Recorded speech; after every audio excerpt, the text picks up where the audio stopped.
enfrentando. Tengo el placer de presentarles al presidente de la República Argentina, Javier Milei.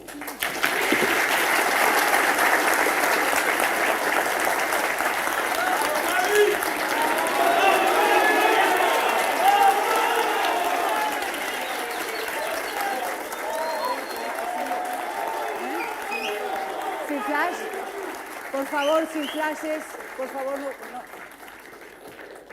Tantas gracias por estar aquí. No, por favor. Adelante. Por favor, les vamos a pedir que apaguen los flashes, por favor. ¡Viva la libertad, Javier! ¡Viva la libertad! ¡Viva! No hay duda que había que empezar de esa manera. Bueno, Javier, nuevamente nos conocemos hace 9 años y es una emoción muy importante para mí tenerte aquí, sentado frente a mí. Esta vez no con un café como hace 9 años nos conocimos, hablando de las ideas de la libertad, sino tener el honor de poder entrevistarte como presidente de la Nación. Muchas gracias. Así que muchísimas gracias. No, por favor. La idea es hacer una entrevista para conocer un poco tus puntos de vista sobre diferentes aspectos. Y la primera pregunta que se me viene a la mente es, para todos los argentinos tu elección ha sido algo sumamente sorprendente, sobre todo porque estamos en una Argentina que venía de décadas de colectivismo, y de pronto aparece Javier Milei y la gente lo vota y lo vota por una diferencia muy importante. ¿Por qué considerás que tuviste este triunfo? Porque, digamos, hay dos visiones sobre este tema. Por un lado hay gente que dice, bueno, mucha gente lo votó a Javier Milei por una especie de asqueo hacia lo que se estaba viviendo en la Argentina, el tema de la corrupción, el tema de décadas de socialismo, el tema del estancamiento. Dijeron, no queremos más esto, entonces vamos por un cambio. Y otra gente dice, no, no es solamente eso, que la gente está votando en contra de, sino que la gente empezó a darse cuenta de la importancia de las ideas de la libertad y empezó a comprender lo que Javier Milei estaba queriendo decir. ¿Cuál es tu punto de vista sobre tu éxito? Bueno, ahí es interesante. Esto es un tema que con Santiago Caputo yo lo he hablado fuertemente, digamos. Les cuento que Santiago Caputo, junto a mi hermana, el jefe, digo, son los arquitectos de este gran triunfo que ha deslumbrado al mundo. Y una de las cosas es la interpretación que hace el Círculo Rojo de lo que pasó en nuestro caso. O sea, nosotros seguimos sosteniendo que el Círculo Rojo sigue pensando en términos analógicos en la era digital y nosotros estamos cuánticos. O sea, entonces no logra entender lo que ha ocurrido. El Círculo Rojo tiene una forma de mirar la política y tiene un modelo. Sí. Entonces, cuando vos tenés un modelo, el modelo lo que hace frente a un determinado estímulo te da una predicción de lo que vos crees que va a pasar. En ese sentido, nosotros somos un error para el Círculo Rojo. O sea, para el Círculo Rojo, todo lo que hacemos nosotros, todo lo que deviene de nosotros es un error. Y el Círculo Rojo, en lugar de tratar de internalizar que había un cambio de modelo, donde, si vos querés, el cambio estructural no solo era en la ordenada al origen, era en la pendiente, era en todo, digamos, tenías un modelo totalmente nuevo. Ellos se enojaban con la situación y lo trataban como un error.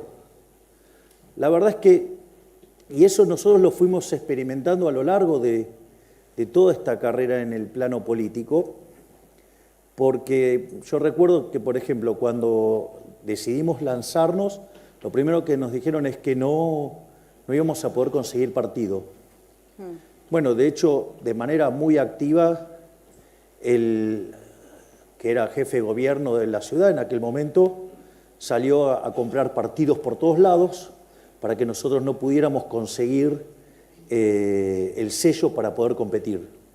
A pesar de eso, nosotros pudimos conseguir tener el sello. De hecho, teníamos 3 partidos, teníamos el Partido Libertario en formación, que además ahí también pasaron muchas cosas, porque básicamente vos necesitas para tener un partido 4.000 firmas, y en general te suelen bochar 10 fichas, con lo cual, digamos, había que apuntar tener más o menos 4.500 para que entraras, y nosotros llegamos a tener 8.000 fichas y aún así no nos voltearon el partido.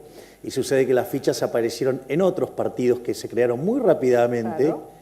Pero bueno, nada, eso para entender que hay muchos corruptos y muchos que se la jactan de honestos y están más sucios que una papa.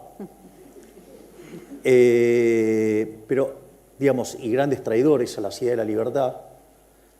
Y ahí una de las cosas que sucede es que no solo que conseguimos tener partido, entonces después nos decían que no íbamos a poder pasar las PASO.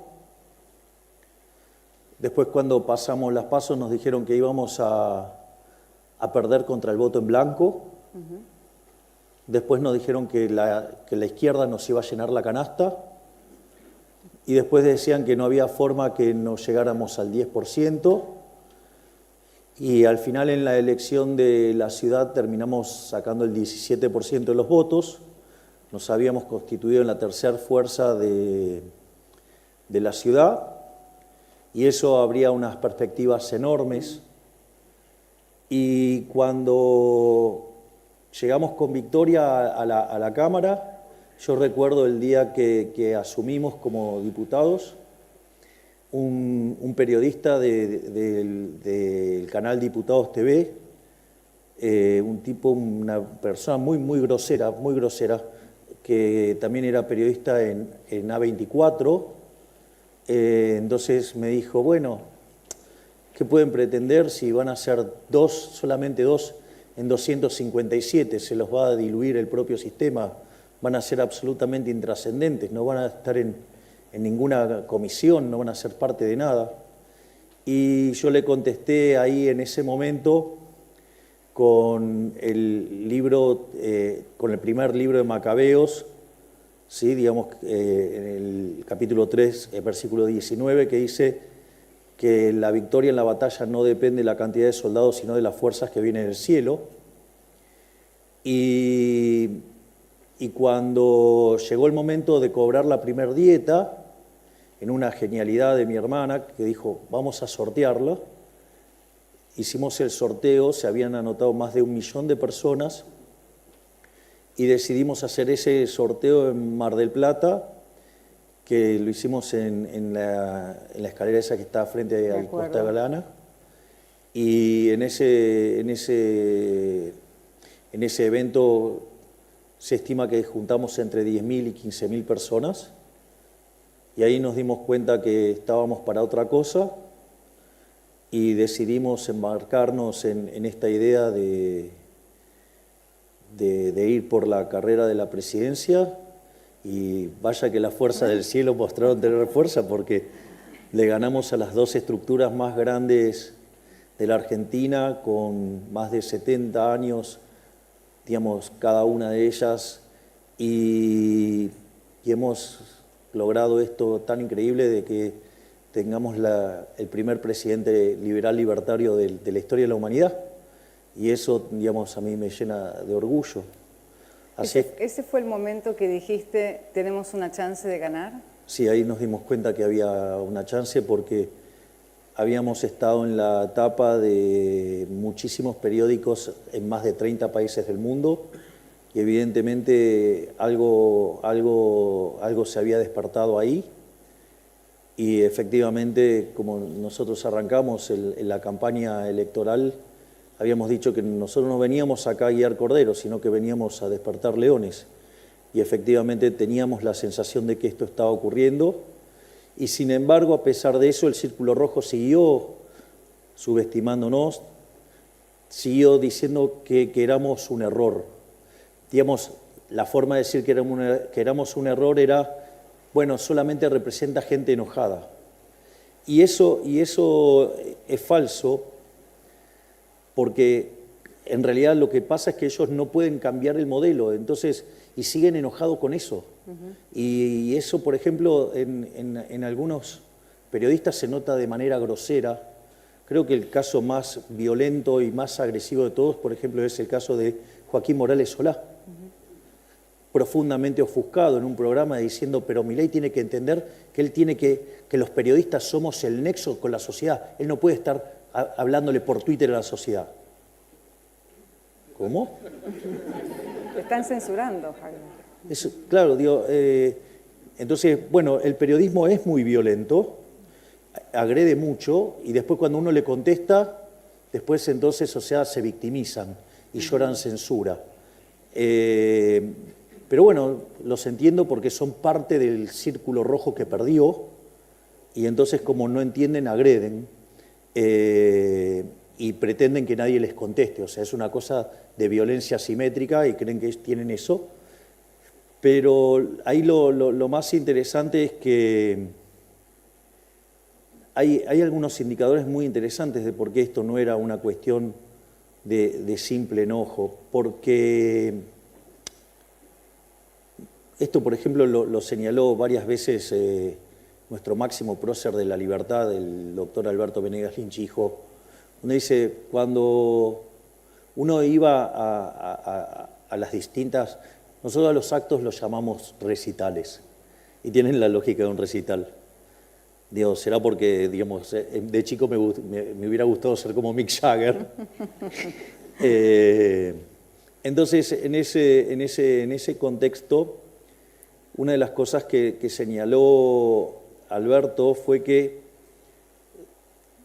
a diferencia de otros momentos, la gente estaba muy formada, y una de las cosas que vos te encontrabas es que iba gente con libros, había stands de libros que, digamos, ahí, digamos, jugaba un rol fundamental lo que ha hecho Rodolfo Distel y Patricia, su mujer, digamos, también es ir a todos los lugares y proveer de libros. Sí. Entonces, se estaba subestimando violentamente, y porque tampoco entendieron cómo transcurre la comunicación.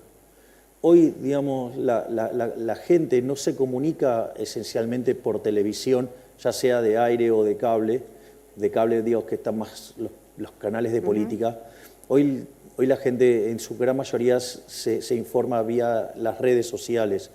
Entonces, digamos, que dinosaurios se enojen de cómo yo me comunico con la gente es porque no entienden la comunicación. O sea, yo no tengo la culpa que no lo entiendan. Y en ese sentido, también es muy importante destacar el rol que han tenido los jóvenes. Porque es cierto que esto al inicio arrancó como un movimiento de jóvenes. Y en ese movimiento, digo, ¿por qué, digamos, esto tiene sentido? Porque vos lo mencionaste muy bien recién, María. O sea, Argentina estaba recontrapodrida de colectivismo, le sale colectivismo por todos lados. Y entonces, naturalmente, la rebelión tenía que ser liberal. Y si hay algo que caracteriza a los jóvenes es que son rebeldes contra el status quo. Y eso significa que inexorablemente esa rebelión iba a ser liberal. Eso, digamos, era, digamos, el contexto que se estaba generando.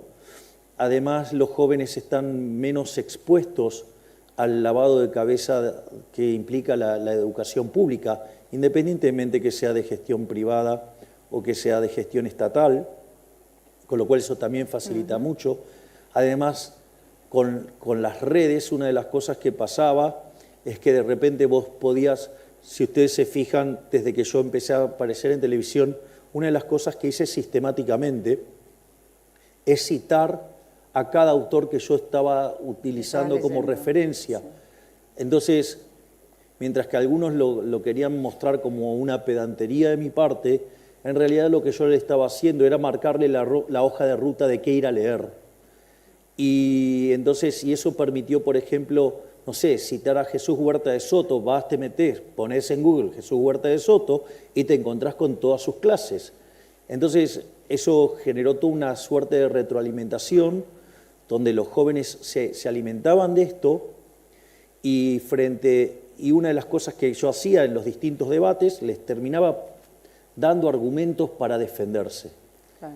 Y eso, digamos, además, como eran perseguidos, atacados y castigados por sus docentes por defender las ideas de la libertad, además se fortalecían más y eso generó todo un movimiento muy, muy fuerte con los jóvenes. Y además vieron cómo desde tener que estar luchando como en un coliseo romano contra 16 panelistas a llegar a estar en los mano a mano, es decir, hubo toda una evolución, digamos, de cómo fui ganando lugares y eso hizo que los jóvenes se compenetraran mucho con las ideas de la libertad. Y ahí, cuando todo eso estaba ocurriendo, viste que los chinos, el mismo símbolo que significa crisis, también significa oportunidad. Sí. Y eso fue la pandemia. Cuando nos encerraron, eso significó una oportunidad enorme, porque no solo que llevó a una revalorización de la libertad, sino que además los chicos iban y le tiraban los videos de Milei a los padres y a los abuelos y le jodían con Milei y con los padres y rompieron. El sistema educativo. Pero claro, pero ¿qué pasa? ¿A ustedes no les gusta un programa de televisión? Pueden hacer zapping, al hijo no le pueden hacer zapping. Y entonces es como empezaron a ver la otra cara de la moneda, ¿no? Y en algún momento se pusieron a ver videos de Milei y así fue que se abrió todo esto. Por eso es que yo siempre tengo tanta gratitud para con los jóvenes, porque digo, ellos son también una piedra fundamental en esta construcción, porque ellos son los que se dedicaron a evangelizar. Y eso también es muy, muy, muy valioso. O sea, te diría que ahí, digamos, está básicamente las bases de por qué hay tanto convencimiento, porque aparte, de vuelta, deberían haber recapacitado. Si sacamos 17% de los votos en Capital, eso ya es más que un enojo. Y nosotros después en las PASO sacamos 31% de los votos. Digamos, entonces... Sí, ganó más el ideal positivo de lo que la gente quería votar que, digamos, el en contra, la bronca de la gente. Es decir, acá se impuso más justamente un ideal positivo, lo que la gente quería lograr, más de lo que quería sacarse de encima. Es más, te voy a pasar digamos, porque después nosotros terminamos en la segunda vuelta y terminamos sacando el récord de votos, por más que a la señora no le guste. Digamos, el récord lo tenemos nosotros con 56%, ¿no? Digo que les ganamos 56 a 44 por 12 puntos. Y hoy si se volviera a hacer, piensen que nosotros estamos haciendo el ajuste fiscal más grande de la historia de la humanidad. Nosotros nos encontramos con un desequilibrio fiscal de 15 puntos del PBI, 5 en el Tesoro, 10 en el Banco Central. Llegamos a un ajuste de 6 puntos en el Tesoro y 6 en el Banco Central, o sea, un ajuste de 12 puntos del PBI, y eso se hizo en 3 meses, o sea, eso no existe registro histórico de eso. Y si bien el 75% de los argentinos reconocen que están mal, es importante ver que cuando nosotros arrancamos la gestión, solo el 20% creía que íbamos a estar mejor de cara al próximo año. Ese número en el mes de enero saltó a 30, en febrero saltó a 40 y en marzo saltó a 50. Es decir, quiere decir que la gente, digamos, está cada vez más compenetrada con eso. Cuando uno ve la palabra más importante y que más resuena entre la gente es esperanza. Hoy tengo la misma imagen de que cuando asumí, digamos que es siempre el momento de mejor imagen que tiene un político, y si hoy fuera el balotaje ganaríamos 58 a 42, es decir, hoy ya sacaríamos 16 puntos de diferencia, y si uno toma los votos en primera vuelta estaríamos en 48, y quien nos seguiría después es Cristina con 20, con lo cual ganaríamos además en primera vuelta, y no necesariamente esos 10 puntos que hay de diferencia entre la primera vuelta y la segunda no habría, pero sí, tendríamos que, esos 10 puntos de diferencia, lo más probable es que la mitad nos quedemos con esos puntos, Por lo tanto, hoy estaríamos sacando 53% de los votos, es decir, ganaríamos en primera vuelta, pero además con el 53% de los votos, y nuestro caudal de votos subió un 60%. Es decir, porque pasó de 30 a 48, ¿no? Entonces, en ese sentido, a veces es como que es bastante agresivo lo que hacen los medios de seguir tratándonos como un error o como gente enojada. Digo, deberían en algún momento hacer autocrítica y darse cuenta que se equivocaron y que tienen que cambiar el modelo y que en lugar de tratar de estar todo el tiempo basureándonos, tendrían que tratar de ser más respetuosos y tratar de entender qué es lo que le está pasando a la gente. Porque si la gente no entendiera cómo, digamos, o sea, va a aumentar mi popularidad en el medio del ajuste. Ahí te quiero preguntar algo, porque estamos haciendo un ajuste que obviamente la gente lo está sintiendo y sin embargo tu popularidad crece. ¿Cómo pensás que la gente, digamos, cuál es el mensaje que le diste a la gente por la cual dice, estamos ajustándonos, vamos a pasar un mal momento, pero aún así creemos que este es el mejor camino? ¿Cuál fue tu mensaje tan claro para que la gente diga, a pesar de la situación que estamos viviendo, todavía apoyamos a Javier Milei? Porque les dije la verdad. No están acostumbrados que los políticos les digan la verdad.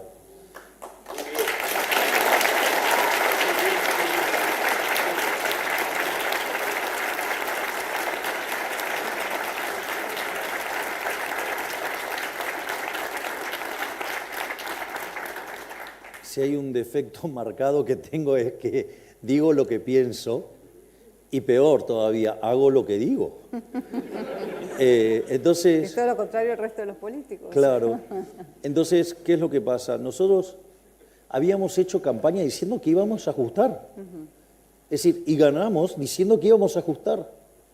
Entonces, cuando yo tuve las primeras reuniones con el fondo, decía, bueno, está bien, esto lo dice en campaña, después es, bueno, esto lo hice antes de asumir. Y cuando asumimos, nosotros en el discurso fuimos bien al hueso y probablemente el no hay plata, digamos, caló muy fuerte. Eso permitió internalizar la restricción de presupuesto, algo que los argentinos solían no hacer. Y decían, bueno, pero no lo van a hacer. Y al final nosotros pensábamos alcanzar el equilibrio financiero a lo largo del 2024 y lo logramos en el primer mes. Y la verdad es que también estamos sorprendidos con lo que está pasando en el Banco Central, que ya bajamos 6 puntos el déficit del Banco Central y creemos que podemos seguir avanzando en eso.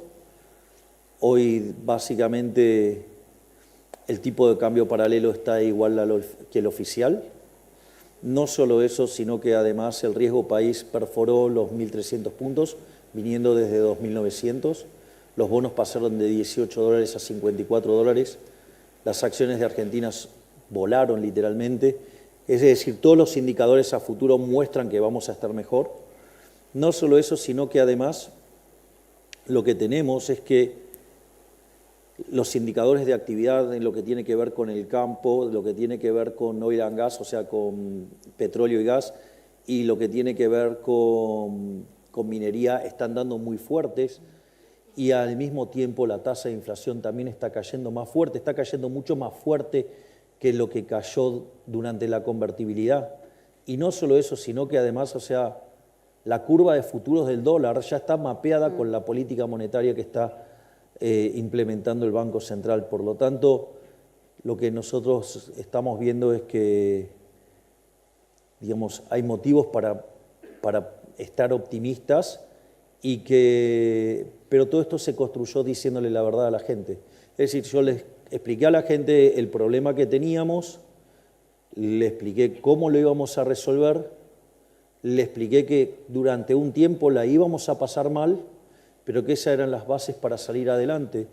Y lo que pasa es que la gente está viendo que lo que yo dije que iba a hacer lo estoy haciendo, que está pasando lo que yo dije que iba a pasar, y eso lo que hace es reforzar la confianza. Es decir, hoy el 70% de los argentinos están convencidos que vamos a bajar la inflación, o sea, no tienen duda. Y te voy a decir algo, y tienen razón, la vamos a bajar.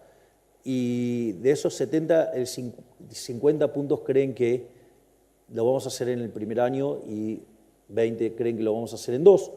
Pero ¿Qué cree el presidente? Mira, la realidad es que la evidencia empírica muestra que para bajar la tasa de inflación necesitas entre 18 y 24 meses. La convertibilidad, que fue el programa más exitoso en la historia argentina, tardó 20 meses. Ahora, por eso me causa gracia cuando agarran a alguien que fija el tipo de cambio, después me diga que esta política es inconsistente. Con todo respeto. ¿No? Pero bueno. Pero esto es interesante. ¿Por qué baja más rápido que la convertibilidad, la inflación? Porque la convertibilidad del dinero era endógeno. Entonces, cuando la gente quería demandar dinero, te vendía dólares al Banco Central. Entonces, la cantidad de dinero se expandía con la demanda. Entonces, vos tenías siempre mapeado el mercado monetario y entonces tardaste que se terminen de corregir todas las distorsiones de precios relativos de las dos hiper anteriores y eso, digamos, demandó que tardaras 20 meses en tener la inflación más baja del mundo.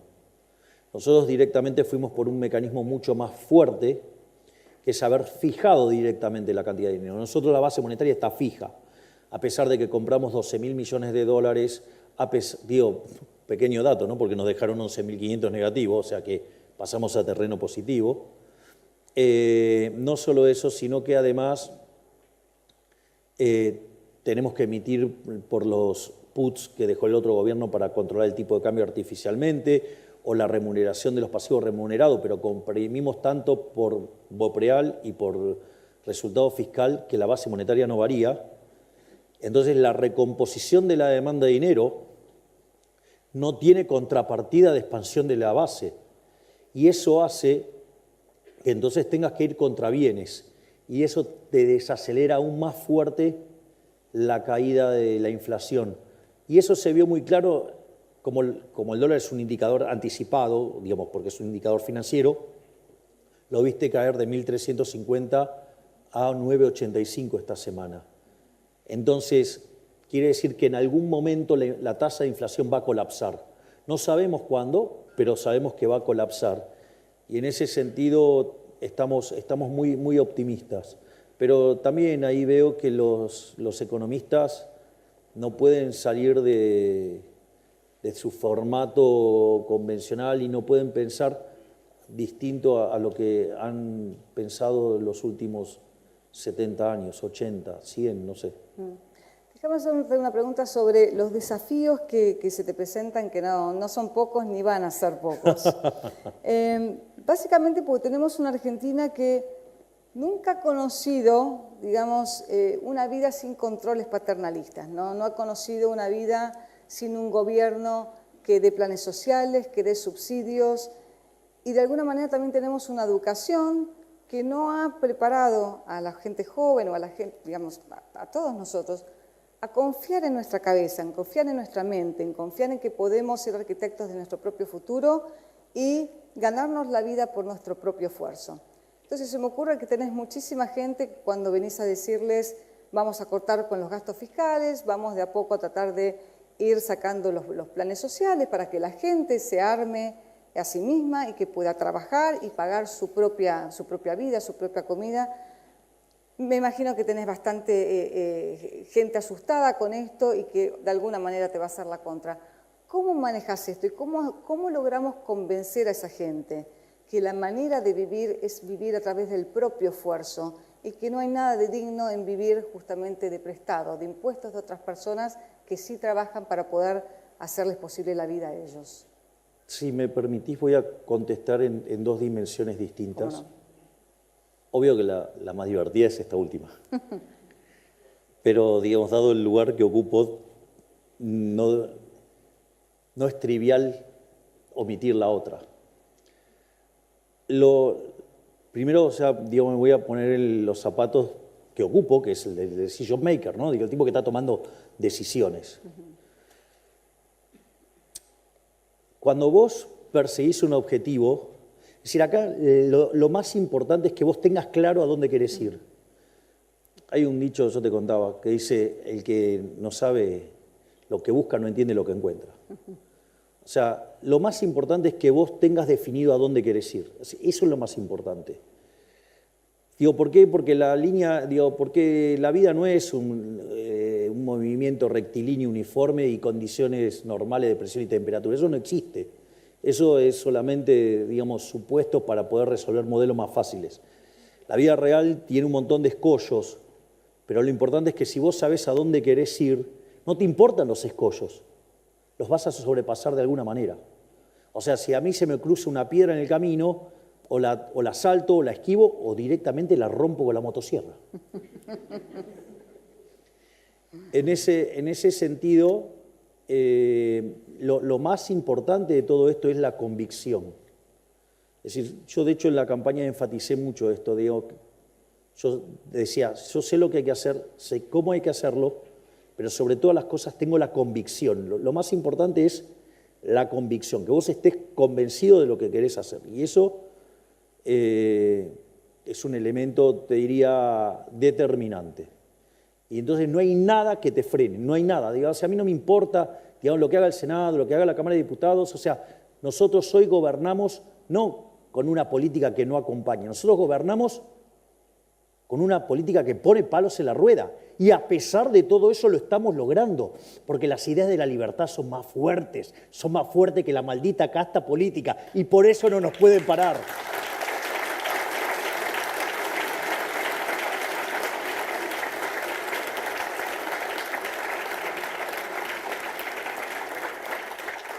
Entonces, eso es fundamental al momento que vos, digamos, estás pensando en cómo salir de esto. En ese sentido, nosotros no nos quedamos en solo hacer el ajuste más grande de la historia. Nosotros también mandamos el programa de reformas estructurales también más grande de la historia de la humanidad, porque enviamos 1000 reformas. 1/3 de las mismas fueron por el decreto de necesidad de urgencia y 2/3 fueron en la ley bases. Y si todas esas reformas estructurales estuvieran vigentes, Argentina en el ranking de libertad económica mejoraría 90 puestos. Es decir, Argentina pasaría a parecerse como Alemania. Es decir, que de acá, digamos, a 20 años podríamos convertirnos en un país como Alemania. Sin embargo, eso a mí me parece insuficiente. Yo estoy aspirando a parecerme a Suiza, a parecerme a Irlanda. Es decir, ¿por qué Irlanda? Porque es el país con mayor libertad en el mundo y tiene un PIB per cápita 50% más alto que el de Estados Unidos. Ese es el norte. Es ahí a donde quiero ir. Y la verdad es que lo que haga la política no me importa. Porque, a ver, la ley bases, digamos, si bien fue aprobada, después cuando empezó el tratamiento en particular, ahí aparecieron todos los curros. Es decir, ustedes tienen muchos políticos que se llenan la boca de ir contra la corrupción, contra esto y el otro, pero ¿cuántos se enteraron de los fondos fiduciarios hasta hace poco? Digo, porque los que estamos destapando todas esas ollas somos nosotros. Es más, no solo eso, sino que además, y ahí dejaron muchos los dedos marcados, de que se muestran que son del cambio, pero en realidad no quieren ningún cambio, en realidad quieren mantener el statu quo, quieren mantener los privilegios. Lo mismo pasó en el Senado con el DNU. Nunca se le volteó un DNU a un presidente. Y nosotros mandamos un DNU que aumenta las libertades individuales, va por mercados más competitivos, estructuras pro-competitivas, pro-mercado, no pro-empresa, lo cual no hace falta que le explique a ustedes, digamos, de qué se trata, y además de eliminar muchos curros de la política. Y sin embargo, digamos, la Cámara de Senados lo volteó. Y bueno, ahora, digamos, queda en manos de lo que pase en la Cámara de Diputados. Y también, digamos, al menos 3 jueces de la Corte han tomado una posición bastante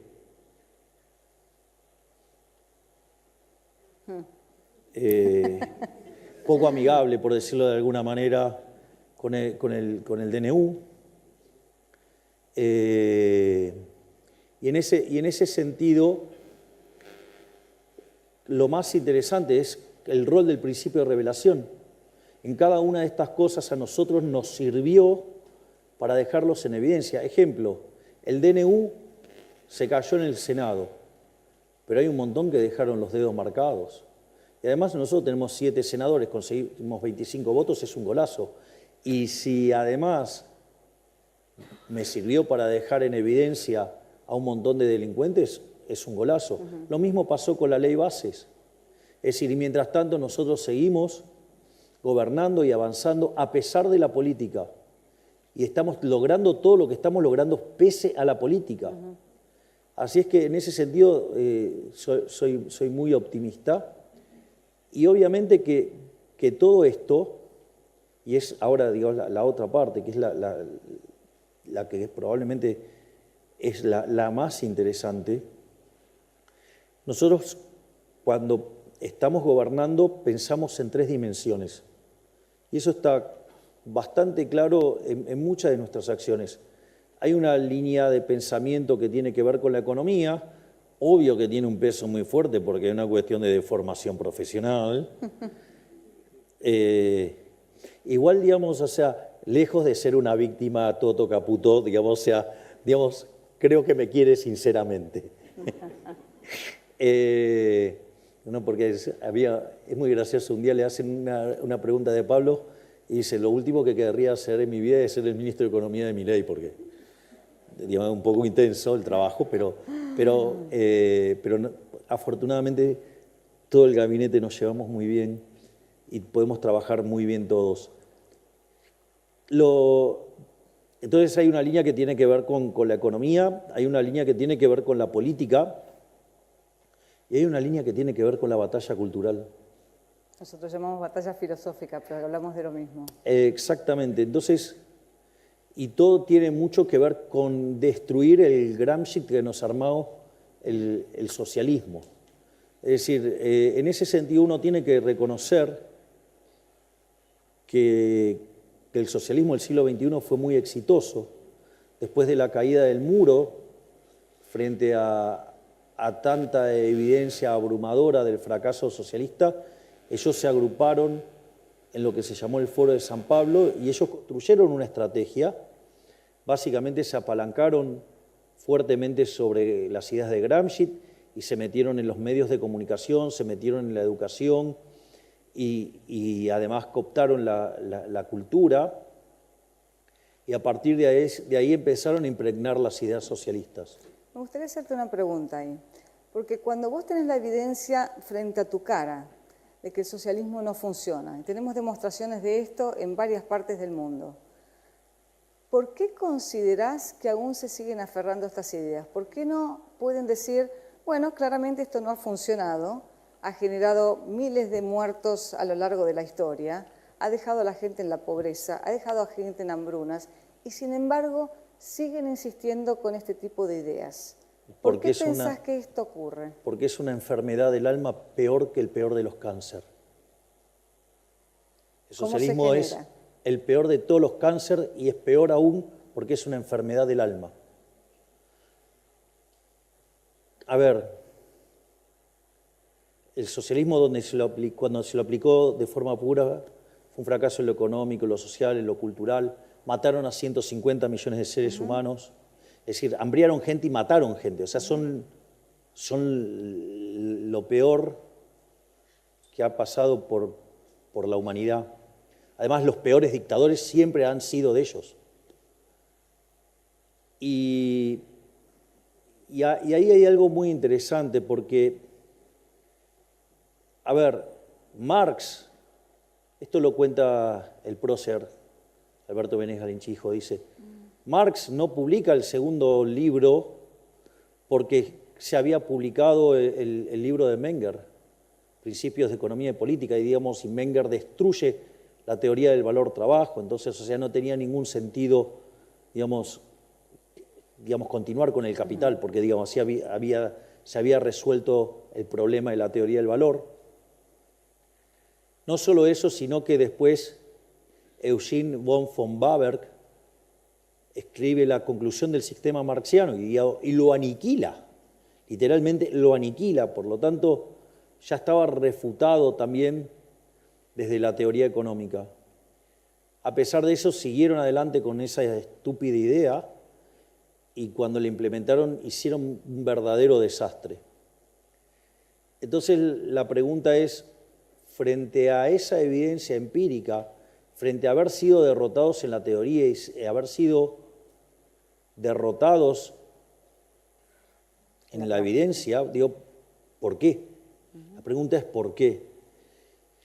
Esto a mí me ayudó mucho, digamos, a entender también esta batalla filosófica, digo, cómo de tratar de llevarla hasta el límite, y ahí yo me encontré que el último escalón de esta pelea es la teoría del valor. Entonces, pero vos decís, ¿pero cómo? Si la teoría del valor trabajo fue refutada. Y ahí es donde te permite dar el salto siguiente. Porque ellos necesitan de la teoría del valor trabajo. Porque ellos necesitan abrazar la teoría de la explotación de Rothbertus, después perfeccionada por Marx en la plusvalía. Entonces, en ese contexto, la pregunta es, pero no funciona, ¿pero por qué entonces quedás abrazado a esto? Porque es lo que está detrás de la teoría de la explotación de Rothbertus y qué es lo que no pueden confesar. Porque confesarlo implicaría dejar de manifiesto que son seres despreciables. Porque lo que está detrás de esa teoría de la explotación es la envidia, el odio, el resentimiento, el trato desigual frente a la ley y, si es necesario, hasta el asesinato. Es decir, es el credo de los perdedores, de los mediocres, de los resentidos, de los eternamente derrotados, aun cuando ganen. Porque una persona que tiene todos esos valores, todo el mundo no le va a servir para ser feliz porque va a seguir siendo una basura.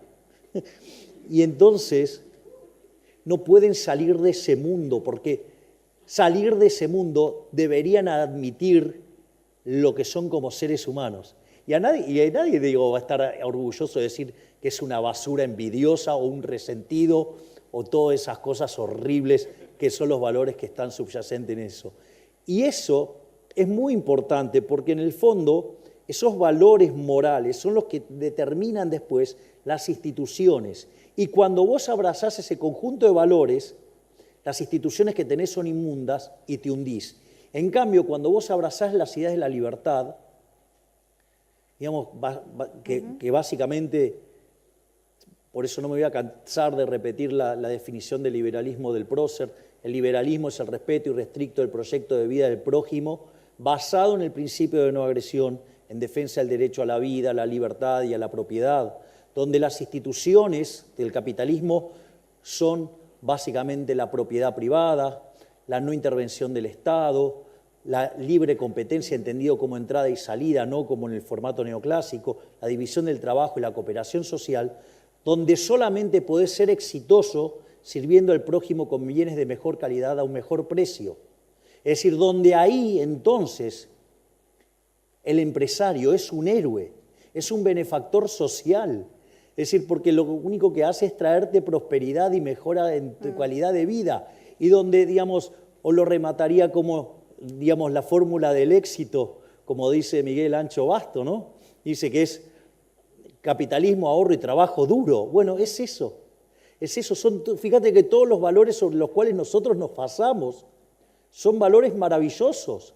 Son valores que hacen a las personas de bien y no a personas despreciables en términos de sus ideas.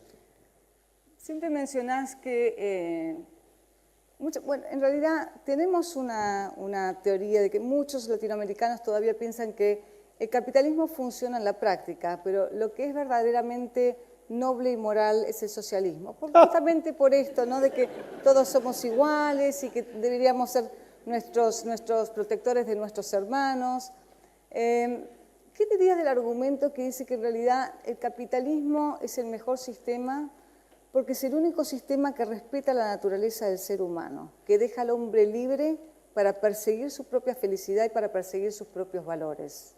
Mira, voy a contestar con el libro de un gigante, que es Capitalismo, Creatividad y Justicia Distributiva de Israel Kirzner. Ese libro es maravilloso, es un libro, es una obra de arte. Porque es interesante cómo arranca, te rompe los ojos. Dice bueno, mire, el socialismo, digamos, él toma ya, digamos, a los postmarxistas, ¿no? Dice, los socialistas reconocen que el sistema capitalista es más productivo. Pero dice, el problema es que es injusto y que el nivel de injusticia que genera es absolutamente insoportable y por ende el capitalismo necesita de correcciones. Entonces, Israel Kirzner con mucha sabiduría dice, bueno, ok, supongamos que esta gente tiene razón. Si efectivamente tiene razón, no hay motivos para defender el capitalismo. Porque si verdaderamente está construido sobre una base injusta, no merece ser defendido. Básicamente lo que hace Israel Kirzner, él pivotea con dos ideas y las conjuga, que es la idea del principio de apropiación de Locke, digo, que el que lo descubre es el dueño, y la otra premisa con la que trabaja es la idea de Hayek del mercado como proceso de descubrimiento y que por lo tanto no existe tal cosa como una torta que haya que distribuir, sino que si existiera una torta es una torta que se va descubriendo.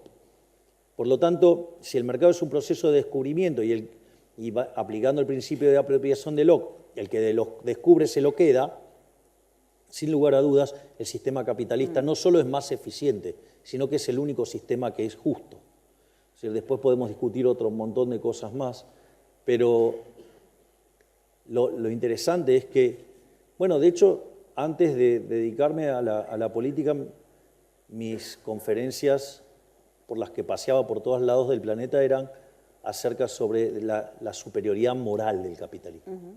Es decir, que ya no era una cuestión solamente de lo productivo, iba justamente a los huesos finales, porque ellos se arrogan un altruismo que no tienen. Entonces hay que ir y hay que romper ahí. Y bueno, eso es lo que yo hacía antes de meterme en política. Javier, en tu discurso de Davos mencionaste mucho el tema del colectivismo, que es una palabra que hasta ahora, por lo menos en Argentina y también supongo que en América Latina, era muy poco mencionada y mucho menos contrastada con el individualismo. Pero sin embargo es una palabra que todavía resuena en nuestra sociedad y la gente considera que, bueno, uno debe vivir para el colectivo, uno debe vivir para el bien común, uno debe vivir para la justicia social. ¿Cómo hacemos para cambiar esta visión digamos, este abrazo que la gente le hace al colectivismo como si fuera algo superior y volvemos a la base de el individuo, como diría Ayn Rand, es el individuo la minoría más pequeña del universo? ¿Cómo ves esta lucha? Porque hablas mucho en contra del colectivismo. Yo creo que si se trata de una enfermedad del alma, no importa cuánta evidencia empírica le aportes, porque no van a cambiar. Lo que sí podés hacer es dejarlos en evidencia, que en realidad esos argumentos que levantan, en principio son contradictorios, que son falaces y que en realidad esconden cosas verdaderamente aberrantes. No sé, la idea de la justicia social, como dice Huerta de Soto, la justicia social es injusta, porque está precedida por un robo, y yo no sé cuántos de acá vamos a estar a favor del robo, y al mismo tiempo implica un trato desigual frente a la ley. Entonces, lo que uno, desde mi punto de vista, uno tendría que estar haciendo todo el tiempo es desarmando esas mentiras y exponerlos frente a esas mentiras. Y cuando eso ocurre, los desarmás.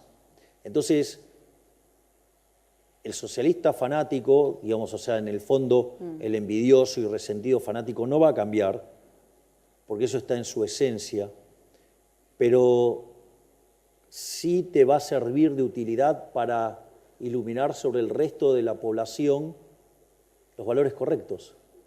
Es decir, por eso es tan importante la batalla cultural / filosófica, de ir y dar los argumentos y pelearlos. Y también otra cosa que hay que hacer es saber adaptarse a las circunstancias. Es decir, tenés que tener en cuenta con quién vos te estás peleando. Digo, porque a mí, digamos, me han vivido persiguiendo, hostigando, maltratando y fastidiando por el tema de las formas. Ahora, parece que, digamos, cuando leen la literatura, o no la entienden, o la entienden de pedazos, o se hacen los tontos con la parte que no les gusta. Digo, porque, digamos, cuando la paradoja de Popper es la paradoja de la intolerancia, es decir, vos no podés ser tolerante con el intolerante. Es decir, vos no vas a ser tolerante con el tipo que te puso una pistola en la cabeza y te la va a volar de un tiro. Digo, es una posición bastante estúpida. Y yo me recuerdo, cuando yo, digamos, iba a Intratables, o sea, eran 15 contra 1. Y además los kirchneristas tienen el hábito de hablarte encima cuando vos hablas.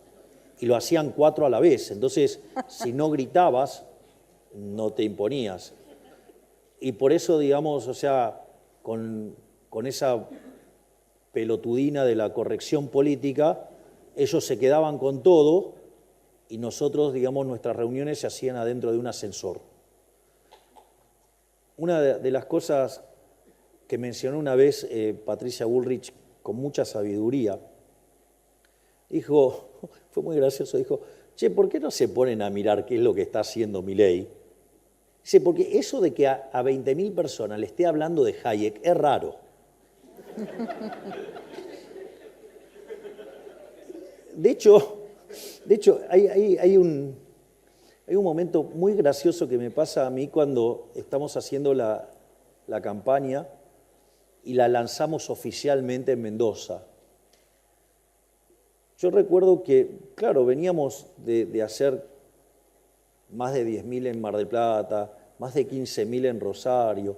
Íbamos a Mendoza y la gente de Mendoza dice, no, bueno, si es un acto de 4.000, 5.000 es tremendo. Yo dije, si pasa eso es una cagada. O sea, con los números que traíamos parecía, inmundo. Y bueno, pero el acto más grande que habían tenido en Mendoza había tenido 5.000 personas. Nosotros fueron 20.000 personas. Y yo me puse a hablar de dolarización. Y en un momento estaba explicando el problema del ancla nominal. Y en un momento digo... ¿En lenguaje fácil? En lo mejor que me pudo salir. Y entonces en un momento dije, ¿en qué momento pasó esto de que le estoy hablando del ancla nominal a 20.000 personas? Es decir, era una cosa rara. Pero bueno, afortunadamente pasó. Yo lo llamo error tipo 2 en mi caso. Hice todo mal y me salió bien. Así que bueno.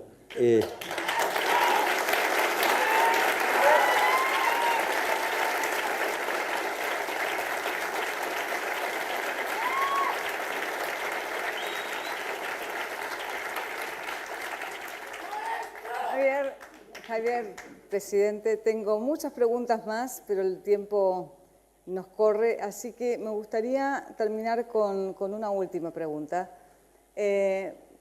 Porque tenemos muchos empresarios entre nosotros, es una conferencia que se llama El Motor del Mundo.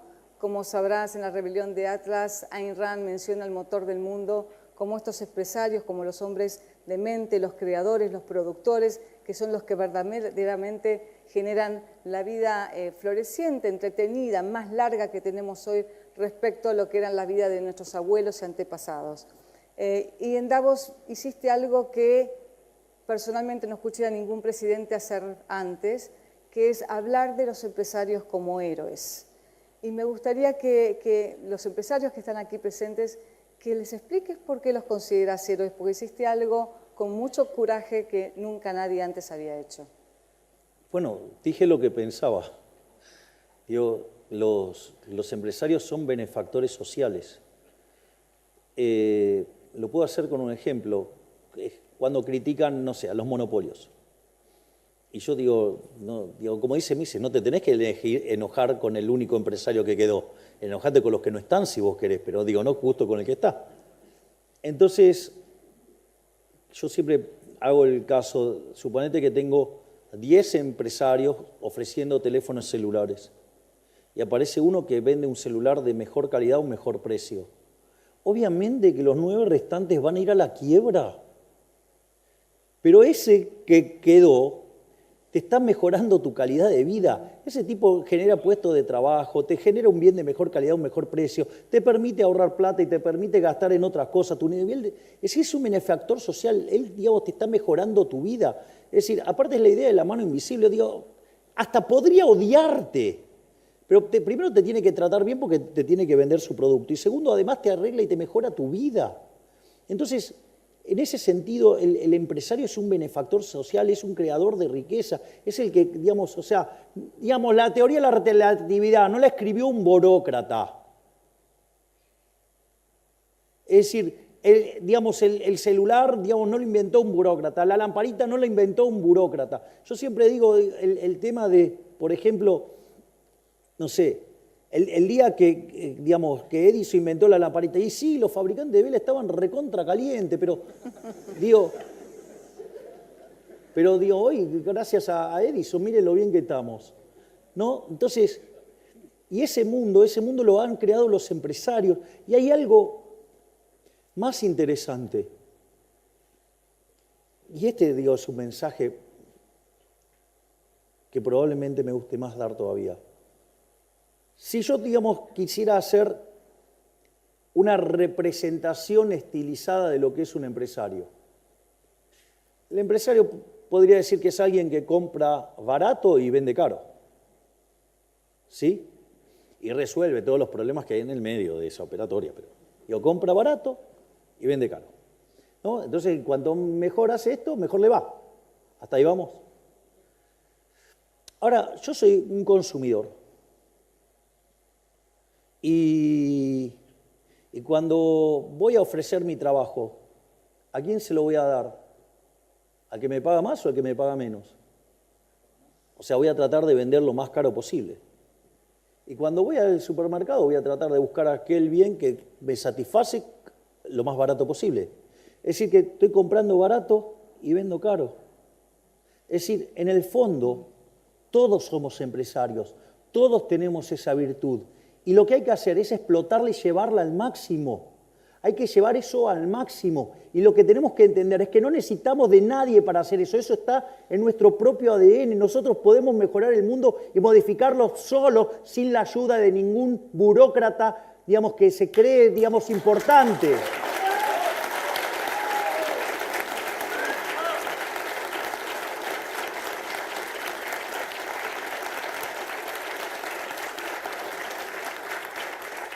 Es decir, no dejen que un burócrata fatalmente arrogante les diga qué pueden hacer o qué no pueden hacer. Si hay algo que quiero dejar en claro, y eso está cuando nosotros enviamos en el DNU, una de las cosas que decimos es, en la economía argentina, y en especial algunos que por suerte perdieron, para ellos todo está prohibido, salvo lo que el político permite. En nuestro concepto es todo está permitido, salvo lo que está prohibido porque implica violentar el principio de no agresión. Es decir, y eso, hay una entrevista que me hizo Ale Fantino, al quien también siempre le estoy tan agradecido, como a Mauro Viale, que son los que me permitieron llegar a los medios masivos de comunicación y hacer... No, el papá. Soy amigo de Johnny, pero, digamos, Mauro es el que, digamos, me llevó a la tele. O sea, y lo adoro a Johnny porque un excelente ser humano, es brillante, es un gran periodista, o sea, todo lo que hace lo hace bien. Ese chico es un fuera de serie. Entonces, lo que le digo a Alejandro en esa entrevista, le digo, cuando viene un político acá, te pide que les des el voto para él determinar qué es mejor para tu vida. Y en realidad yo te pido el voto para devolverte a vos el poder sobre tu vida, para que vos seas el propio arquitecto de tu futuro. ¿Y saben qué? Lo estamos haciendo. Y por eso nos va a ir bien.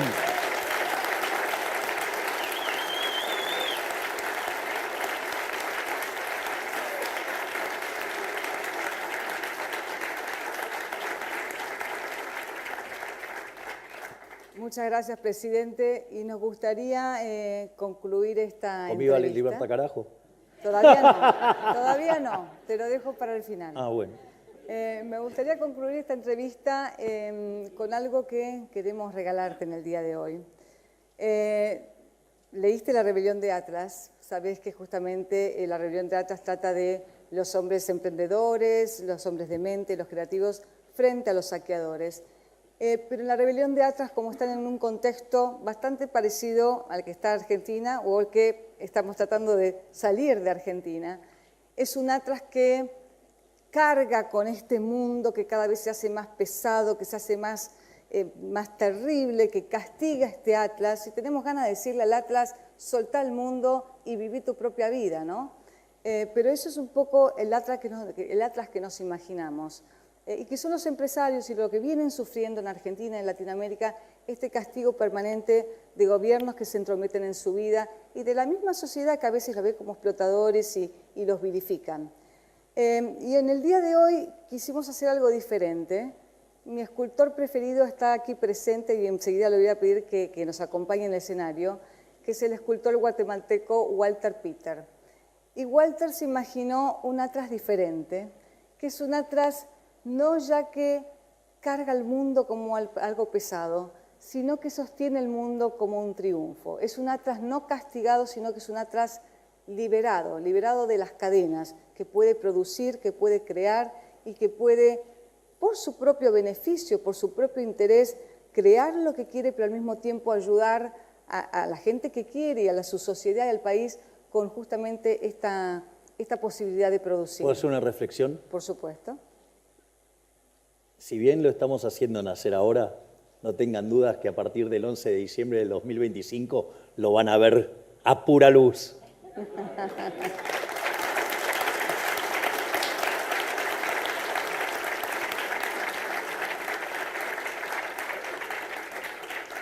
Entonces, como inspiración, queremos entregarte este Atlas Pilar del Mundo para que en estos 4 años, y ojalá sean más de gobierno, veas este Atlas y digas, mi misión es sacarle las cadenas a los empresarios para que con su productividad y con este ingenio que tienen puedan generar una mejor Argentina para todos nosotros y también para ellos mismos.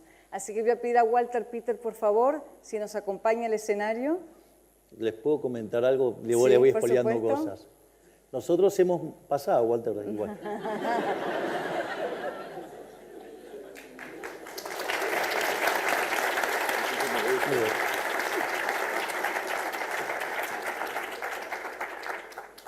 Yo les digo algo. No sé de cuántas van a quedar de las reformas que hemos enviado. Pero lo que sí les puedo asegurar que si las cosas siguen como siguen, vamos a hacer una gran elección en el 2025. Y no solo que vamos a mandar las reformas que quedaron pendientes en el medio, sino que además vamos a mandar las 3.000 que tenemos pendientes. O sea, con lo cual lo vamos a hacer brillar este Atlas como nunca. Y te voy a decir algo. Lo voy a poner en mi mesa del despacho en Casa Rosada, en el centro.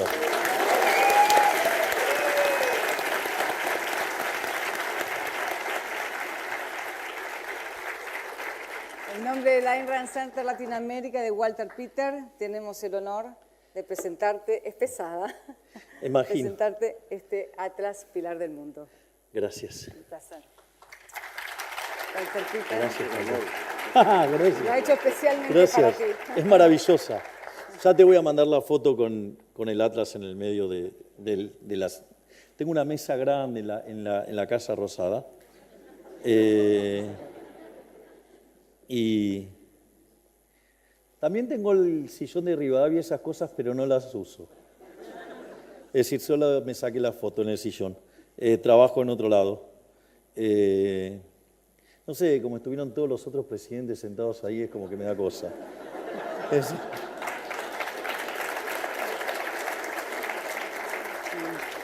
Así es que, nada, muchísimas gracias María, muchísimas gracias Walter, muchísimas gracias al Instituto, digo, gracias por tanto afecto, tanto reconocimiento, porque todas estas cosas son importantes. Porque sí, nosotros peleamos, pero el combustible espiritual garpa un montonazo, y lo único que les quiero dejar como reflexión es: no hagan cosas que sean funcionales a nuestros enemigos. Hay que entender que el poder es un juego de suma cero. Y a veces uno, cuando está en la función, tiene que resolver con restricciones, mucho más de las que uno cree y mucho más de las que se imagina. O sea, suele ser bastante más complejo. Y a veces las peores críticas vienen de nuestro propio bando, que en realidad son levantadas por nuestros enemigos, no porque les interesen sus ideas, sino porque ellos sí entienden a la perfección que es un juego de suma cero y van a utilizar todas las cosas para rompernos. Una de las características esenciales con las que hacía política ese ser nefasto que es Horacio Rodríguez Larreta, que hoy la gente se dio cuenta y es el político con peor imagen de la Argentina, era, te buscaba amigos y te los hacía pasar al bando de él, con vaya a saber qué herramientas para convencerlo tan fuerte tenía, y esas personas venían y te pegaban, que era la mejor forma de destruir. Entonces, no les extrañe que nuestros enemigos recluten liberales, que se muestran como liberales, y lo único que hacen es atacar a los verdaderos liberales, porque lo que están haciendo es siguiendo otro negocio. Como decía, creo que era Stalin, decía, digamos, voy a ahorcar a los capitalistas con las propias cuerdas que les voy a comprar a ellos. O sea, con lo cual, sepan entender que muchas decisiones que se toman están tomadas bajo muchas restricciones, muchas más de las que imaginamos, y que lo que importa es si caminamos hacia el norte correcto.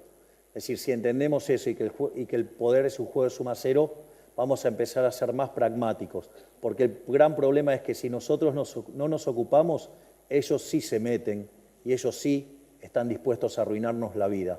Así es que, digamos, todo este tipo de cosas también alimentan el alma para seguir adelante, en especial cuando aparecen los tirapiedras del Grupo Popular. Muchísimas gracias. Podés decir viva la libertad, carajo. Sí, podés decir viva la libertad, carajo, si querés. ¡Viva la libertad, carajo! ¡Viva! ¡Viva la libertad, carajo! ¡Viva! ¡Viva la libertad, carajo! Esto... Esa es una carta explicando el significado de... Este es el significado de la escritura. Bueno, muchísimas gracias, Javier. Un honor tenerte en esta conferencia, en esta En Rancón 2020.